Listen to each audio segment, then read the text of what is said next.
Hello learners, welcome back to our channel remarkable studies. आज की video है part 17 हमारे कैश फ्लो स्टेटमेंट चैप्टर की। इससे पहले के जो पार्ट्स हैं हमने उनमें इस चैप्टर के कंसेप्ट्स को समझा है, जो इम्पॉर्टेंट है कंसेप्ट्स और जो आपको आने और जो समझने बहुत ही ज़रूरी हैं इस चैप्टर को सॉल्व करने के लिए। और हमने एक्सरसाइज के फर्स्ट 7 क्वेश्चंस जो हैं वो भी हमने सॉल्व कर लिए हैं। तो अभी तक अगर आपने इससे पहले के पार्ट्स नहीं देखे हैं तो आप उन्हें ज़रूर चेक करें। सभी वीडियोस का लिंक जो है वो आपको डिस्क्रिप्शन बॉक्स में मिल जाएगा, आप वहाँ से चेक कर सकते हैं। चलिए आज हम एक और क्वेश्चन सॉल्व करते हैं। आज हम सॉल्व करेंगे क्वेश्चन नंबर 8। आपकी बुक TS गरेवाल बुक है जो उसका क्वेश्चन नंबर 8। चलिए सबसे पहले हम जो है वो आपको क्वेश्चन में क्या दिया गया है उसे एक बार रीड कर लेते हैं। क्वेश्चन में आपको बताया गया है calculate net profit before tax and extra ordinary items. ये आपको कैलकुलेट करना है। साथ में आपको कुछ पर्टिकुलर्स जो हैं वो दिए गए हैं। चलिए उन्हें भी रीड कर लेते हैं। सबसे पहले आपको दिया गया है सरप्लस। आपको सरप्लस के बैलेंसेस गिवन है, ओपनिंग बैलेंस भी दिया गया है और क्लोजिंग बैलेंस भी दिया गया है। उसके बाद आपको दिया गया है dividend paid in current year, interim dividend paid during the year दिया गया है। उसके बाद आपको ट्रांसफर टू रिजर्व दिया गया है, provision for taxation for current year दिया गया है, refund of tax loss due to earthquake and insurance proceeds from the earthquake disaster settlement. ये हैं पर्टिकुलर्स जो आपको इस क्वेश्चन में दिए गए हैं।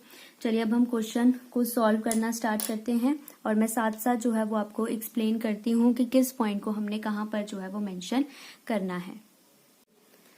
चलिए अब देखिए सबसे पहले आपको क्वेश्चन में क्या दिया गया है। सबसे पहले आपको क्वेश्चन में दिया गया है सरप्लस के बैलेंसेस। सरप्लस का ओपनिंग और क्लोजिंग बैलेंस दिया गया है।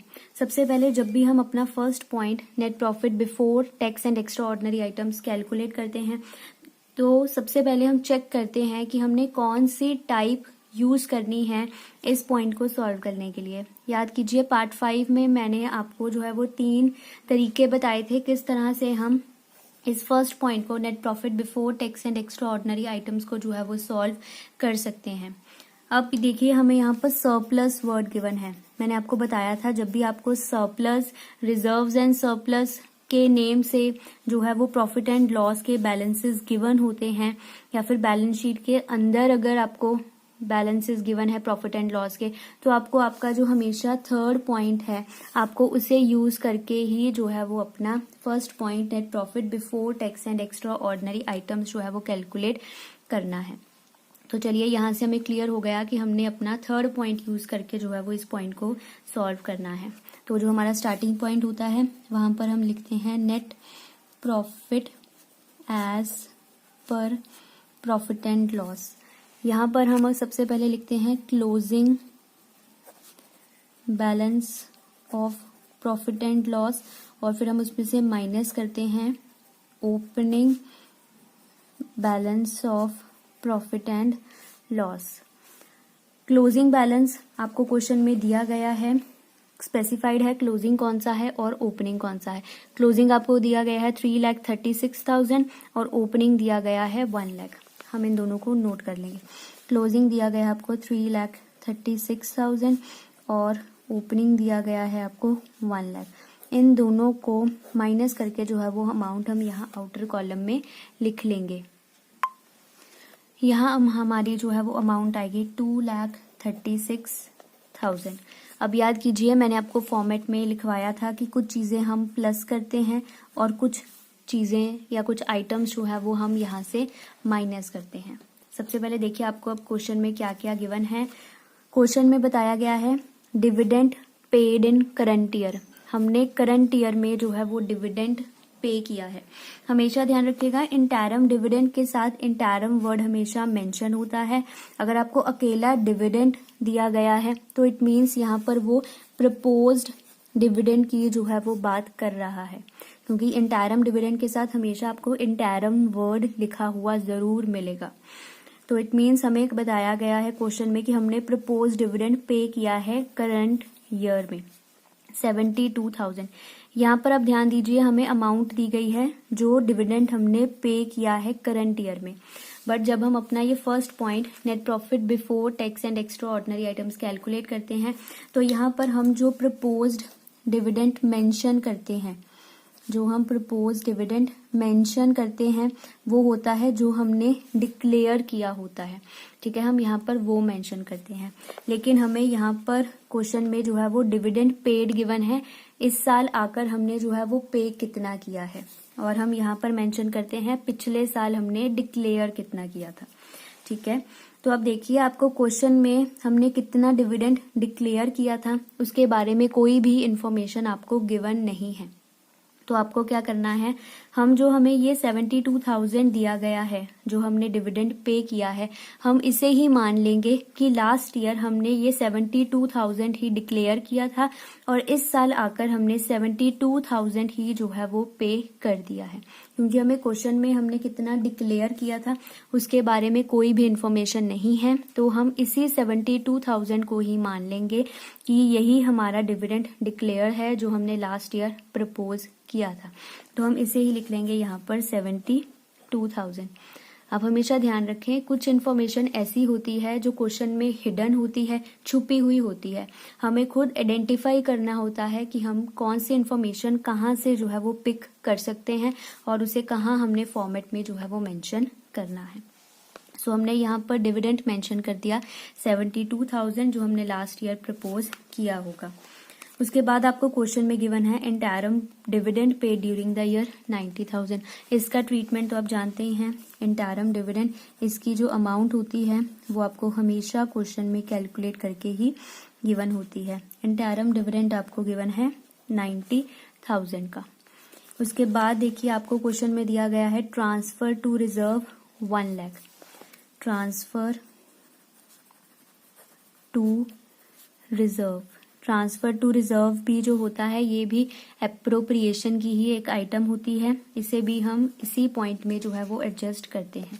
ट्रांसफर टू रिजर्व आपको दिया गया है क्वेश्चन में 1 लाख, तो 1 लाख जो है वो हम इसे यहाँ पर मेंशन कर देंगे। नेक्स्ट पॉइंट है, हमें दिया गया है क्वेश्चन में provision for tax for the current year.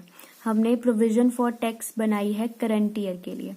अब आप कंफ्यूज मत होइए, आपको यहाँ पर पेड दिया गया है या फिर आपको जो है वो मेड दिया गया है। यहाँ पर देखिए उसने बात करी है कि provision for tax for the current year. हमने करंट ईयर के लिए जो है वो प्रोविजन फॉर टैक्सेशन जो है वो क्रिएट किया है करंट ईयर के लिए। अब अगर आपने पार्ट 9 जो है वो अच्छे से समझा है तो आपको ध्यान होगा, मैंने उसमें बताया है जब हम प्रोविजन फॉर टैक्सेशन का अकाउंट प्रिपेयर करते हैं तो उस अकाउंट में जो हम by profit and loss made लिखते हैं वो होता है कि जो हम हमारे करंट ईयर के लिए प्रोविजन क्रिएट कर रहे हैं। ठीक है, जो टू बैंक पेड हम लिखते हैं वो उसका मतलब होता है कि हमने इस साल आकर टैक्स पे कर दिया है। जो पिछले साल जिसकी प्रोविजन बनाई थी वो हमने इस साल आकर पे कर दिया है, और इस साल के लिए करंट ईयर के लिए जो है वो हमने एक नई प्रोविजन क्रिएट कर दी है। तो जो आपको ये provision for tax for current year question में गिवन है, ये आपको ये बाय P&L मेड गिवन है क्वेश्चन में। ठीक है, आप ध्यान रखिए ये बाय P&L मेड आपको दिया हुआ है 150, और जो प्रोविजन फॉर टैक्सेशन होता है मेड वाला वो हम यहीं पर जो है वो मेंशन करते हैं। प्रोविजन फॉर टैक्सेशन आपको मेड जो है वो क्वेश्चन में दिया गया है, अमाउंट है 1,50,000 की। अब उसके बाद देखिए आपको आगे क्वेश्चन में दिया गया है refund of tax. Refund of tax ये मैं आपको ऑलरेडी समझा चुकी हूँ पार्ट 4 में कि जो रिफंड ऑफ टैक्स है वो हमारी एक तरह की एक्स्ट्रा ऑर्डिनरी इनकम है, और जो हमारी एक्स्ट्रा ऑर्डिनरी इनकम्स होती हैं हम उन्हें यहाँ से जो है वो माइनस करते हैं। रिफंड ऑफ टैक्स अमाउंट आपको क्वेश्चन में गिवन है 3,000, तो 3,000 हमें माइनस करना है, इसलिए हम इसे नेगेटिव में जो है वो लिख देंगे इस तरह से रिफंड ऑफ टैक्स। उसके बाद आपको क्वेश्चन में दिया गया है loss due to earthquake. Loss due to earthquake. अब अगर आपने पार्ट 4 ध्यान से समझा है तो मैंने उसमें एक्स्ट्रा ऑर्डिनरी आइटम्स को जो है वो एक्सप्लेन किया है। एक्स्ट्रा ऑर्डिनरी आइटम्स कौन सी होती हैं? जो इनफ्रीक्वेंट होती हैं, जो बार बार हमारे बिजनेस में अक्कर नहीं होती हैं। तो जो हमें ये लॉस ड्यू टू अर्थक्वेक दिया गया है, ये भी एक एक्स्ट्रा ऑर्डिनरी एक्सपेंस है, क्योंकि हमें लॉस हुआ है। लॉस को हम अपने एक्सपेंस की तरह जो है वो शो करते हैं अपनी बुक्स ऑफ अकाउंट्स में। अब जो अर्थक्वेक है वो रोज रोज जो है वो नहीं आता है, या फिर हमें रोज रोज जो है वो अपने बिजनेस में लॉस नहीं होता है अर्थक्वेक की वजह से। सो जो ये लॉस ड्यू टू अर्थक्वेक है, ये हमारे लिए एक एक्स्ट्रा ऑर्डिनरी एक्सपेंस है। पार्ट 4 में मैंने एक्स्ट्रा ऑर्डिनरी एक्सपेंस का और इनकम्स का जो है वो in detail meaning with example जो है वो समझाया है। आप इन्हें वहां से जो है वो चेक कर सकते हैं। सो हम यहाँ पर लिखेंगे एक्स्ट्रा ऑर्डिनरी एक्सपेंसेस को हम ऐड करते हैं। सो हम यहाँ लिख देंगे लॉस ड्यू टू अर्थक्वेक। हमारा जो बिजनेस है वो अर्थक्वेक से रिलेटेड नहीं होता है, तो सो तब भी जो है ये एक्स्ट्रा ऑर्डिनरी ही मानी जाती है। लॉस ड्यू टू अर्थक्वेक की अमाउंट आपको क्वेश्चन में गिवन है 2 लाख। और उसके बाद हमें क्वेश्चन में दिया गया है insurance proceeds from the earthquake disaster settlement. जो हमें अर्थक्वेक की वजह से लॉस हुआ है उसके बदले हमने इंश्योरेंस क्लेम जो है वो रिसीव कर लिया है अर्थक्वेक डिजास्टर सेटलमेंट में। जो इंश्योरेंस क्लेम होता है वो भी हमारा एक एक्स्ट्रा ऑर्डिनरी इनकम की ही जो है वो कैटेगरी में आती है। अगर loss by earthquake extra ordinary है तो उसका जो इंश्योरेंस क्लेम होगा वो भी जो है वो एक्स्ट्रा ऑर्डिनरी नेचर का ही होगा। तो अब हम ये रिसीव कर रहे हैं, सो इट मीन्स ये हमारी एक एक्स्ट्रा ऑर्डिनरी इनकम है। सो एक्स्ट्रा ऑर्डिनरी इनकम जो होती हैं हम उन्हें माइनस करते हैं। इंश्योरेंस क्लेम रिसीव हमने किया है 1 लाख, तो 1 लाख जो है वो हम यहाँ से माइनस करेंगे। तो हमने अपने सारे पर्टिकुलर्स जो हैं वो उनको नोट डाउन कर लिया है, हमें जितनी आइटम्स हमारे क्वेश्चन में गिवन थी।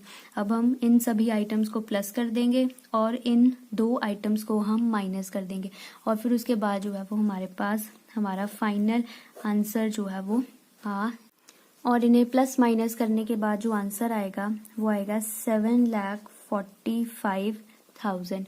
और ये हमारी जो है वो अमाउंट आई है net profit before tax and extra ordinary items. और ये हमने जो है वो कैलकुलेट कर लिया है और ये हमारा जो है वो फाइनल आंसर है। आई होप लर्नर्स आपको ये वीडियो जो है वो अब अच्छे से क्लियर हो गई होगी कि हम net profit before tax and extra ordinary items को जो है वो किस तरह से कैलकुलेट करते हैं। ये एक बहुत ही अच्छा क्वेश्चन था, क्योंकि इसमें सभी पॉइंट्स जो थे वो दिए गए थे जिन्हें हम इंक्लूड करते हैं जब हम अपना net profit before tax and extra ordinary items जो है वो कैलकुलेट करते हैं।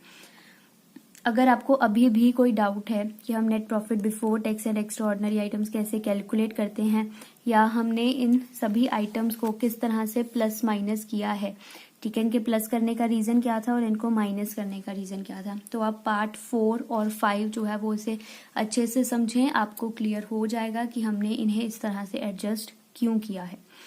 सो लर्नर्स, मिलते हैं अब हम अपनी नेक्स्ट वीडियो में। तब तक के लिए अगर आपने चैनल सब्सक्राइब नहीं किया है तो आप इसे सब्सक्राइब जरूर करें, वीडियो को लाइक जरूर करें और शेयर जरूर करें। Thank you.